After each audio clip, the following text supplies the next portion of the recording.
Hi everyone, welcome back to another tutorial from Tech for Gamers. Today in this tutorial video, I'm going to guide you through how to change nickname in Free Fire.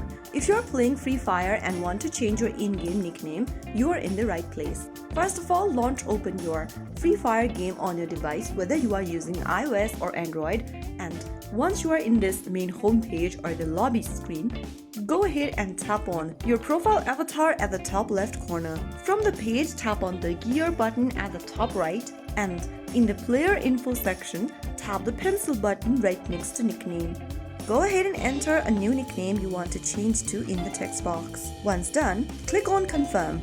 You'll need a rename card to confirm. Make sure that the username is unique, and you'll then be able to change your nickname right away. You can also change your nickname by spending some diamonds if you don't have the rename card yet.